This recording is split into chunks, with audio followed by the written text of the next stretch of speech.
আসসালামু আলাইকুম, welcome my channel और ফ্যামিলি কিচেন অ্যান্ড স্টোরিতে। আজকে শেয়ার করব কেক। দেখেন কত সুন্দর সফট হয়েছে, সব থেকে সহজভাবে। যারা নতুন তারা এইভাবে বানাবেন, দেখবেন ইনশাল্লাহ পারফেক্ট হবে, ফেল হবে না। চলেন দেখা যাক রেসিপিটা। আমি আজকের কেক বানানোর জন্য একটা ব্লেন্ডারে জগ নিয়ে নিয়েছি। এর ভিতর 2টা ডিম দিয়ে দিচ্ছি। ডিম 2টা আমার রুম টেম্পারেচার। বানানোর আধা ঘন্টা আগে আপনি ফ্রিজ থেকে বের করে রাখলে হবে।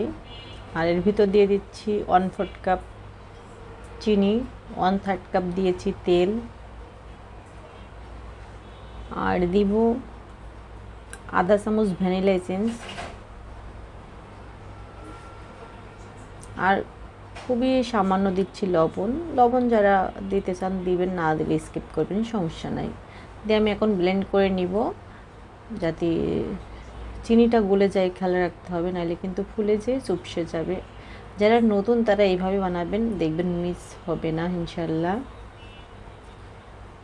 আমি ব্লেন্ড করে নিয়েছি সুন্দর করে। নিয়ে এর ভিতর দিয়ে দিচ্ছি 1 কাপ ময়দা, 3 চামচ গুঁড়া দুধ।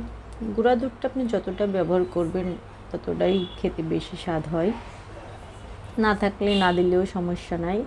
আর এখানে আধা চামচ দিয়েছি বেকিং পাউডার।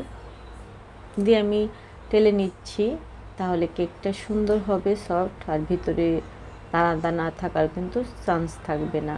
দিয়ে এখন আমি হ্যান্ড উইচ দিয়ে সুন্দর করে মিক্স করে নিচ্ছি।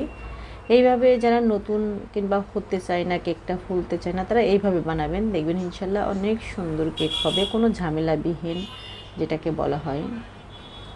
আমার ব্যাটারটা কিন্তু রেডি হয়ে গেছে। আর আমি এই প্যানটাই বসাবো আজকে এই বাটিটাতে, তার জন্য একটু তেল মাখিয়ে নিচ্ছি। তো একটু উপর থেকে দিয়ে দিব। দেখেন কতটা ঘনত্ব দেখে কিন্তু বোঝা যাচ্ছে। সব থেকে সহজ হলো এইভাবে কেক বানানো, যারা নতুন তাদের জন্য। আমার কাছে মনে হয়, আমি সেটা বললাম, অনেকের কাছে এটা নাও মনে হতে পারে।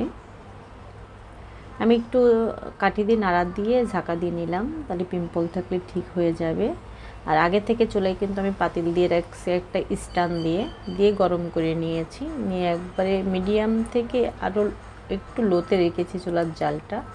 আমার কেকটা হইতে সময় লাগছে 35 মিনিট। দেখা যায় আপনাদের কম বেশি লাগতে পারে। একটা কাঠির সাহায্যে আমি চেক করে নিচ্ছি। দেখেন কাঠির গায়ে লাগে নাই। কেকটা যদি না হতো তাহলে কাঠির গায়ে লেগে যেত।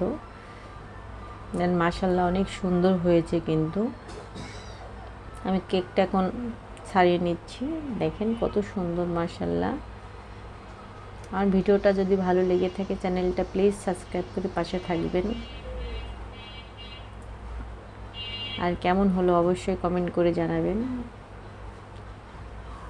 আমি শেয়ার করি আপনাদের সাথে যেভাবে সহজভাবে বানানো যায়, কিভাবে বাসায় সবাই ট্রাই করতে পারে, সেরকম রেসিপি শেয়ার করি। আশা করি আপনাদের ভালো লেগে থাকবে।